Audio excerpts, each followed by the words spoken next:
ब्रह्मदेवाकडे गेले आणि सांगितलं ब्रह्मदेवाला, ब्रह्मदेवा माझ्यासारखा ब्रह्मचारी माणूस कोण आहे? ब्रह्मदेव म्हणले मलाच चांगलास तर चांगलास, महादेवाला सांगू नको. ती बाबा लई नाराज आहे, अभिमान माणसाला बसू दे ना. लगेच तिथून उठलं कैलासाला गेलं, भोले बाबाला म्हणला जय हो भोले बाबा की जय हो. आहे नारद महर्षी येईन हो, पण माझ्यासारखा ब्रह्मचारी माणूस बघला विष्णू महादेवा तुम्ही?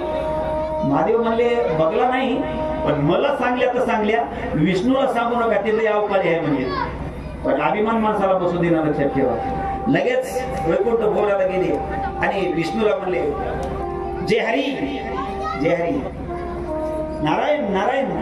आई भगवान बसायला आसन दिलं आणि देवाला कळलं की नारदाला अभिमान झालाय. देवानं उगा असा हात फिरला, हे ऐका की, देवानं उगा असा हात फिरला आणि मायावी नगरीचं आयोजन केलं देवानं, मायावी नगरीचं. आणि तिथे एक राजा तयार केला ज्याचं नाव शीलनिधी. ऐका ऐका, लक्षात राहा, त्याचं नाव शीलनिधी. आणि त्या शीलनिधीला एक मुलगी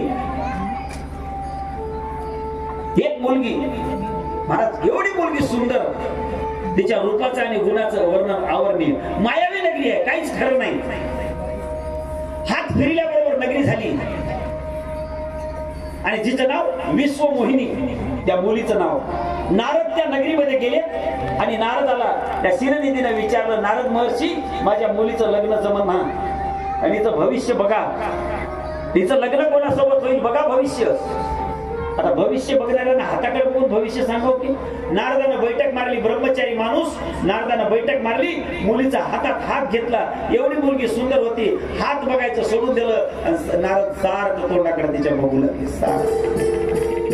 त्या शीलनिधीने सांगितलं महाराज तुम्हाला हात बघायला बोलिले, तोंड बघायला नाही.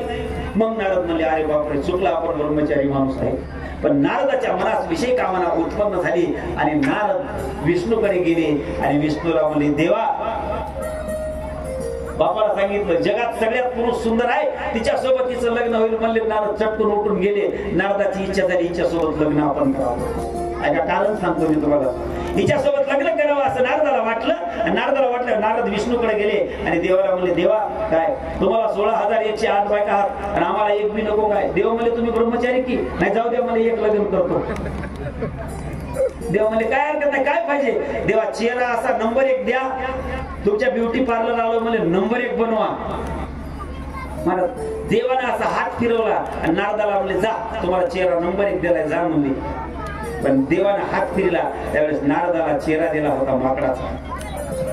नारद आले, स्वयंवर मंडप त्या ठिकाणी सजलाय आणि दिव्य भव्य वातावरण आहे आणि त्या विश्वमोहिनीनं हातामध्ये हार घेतलाय आणि ती विश्वमोहिनी हार घेऊन प्रत्येकाच्या असं पळून जात असताना बघाले.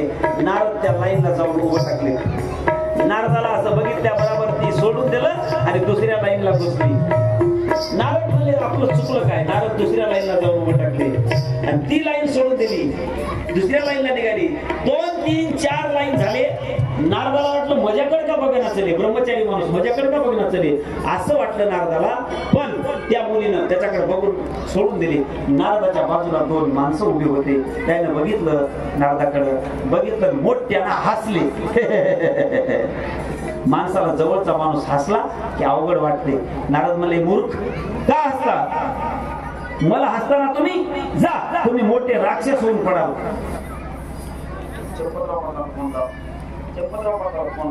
अरे मला कसं नकामुळे काम चालू आहे.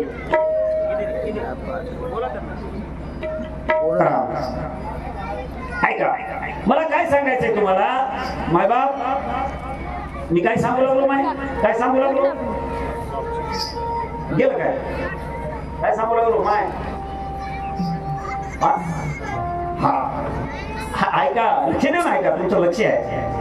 ऐका माय, देवाला चेहरा दिला. नारदानं नारदाची लाईन सोडली, विश्वमोहिनी बाजूला गेली. महाराज ते राक्षस 2 हसले. बाजूचे माणसं त्याला म्हणले जा, तुम्ही राक्षस होऊन पडाल. ते म्हणले तुम्ही आम्हाला श्राप दिलाय, विनाकारण दिलाय, काय हरकत नाही, आम्ही राक्षस होऊन पडू द्या, पण तुमचं थोबाड बघा मला आधी आरशात जाऊन, पोरगी कशी माळ घाली तुम्हाला. महाराज सोयरीक जमाव असं वाटत असेल तर चांगल्या स्वभावाचा माणूस असावा लागते आणि माणूस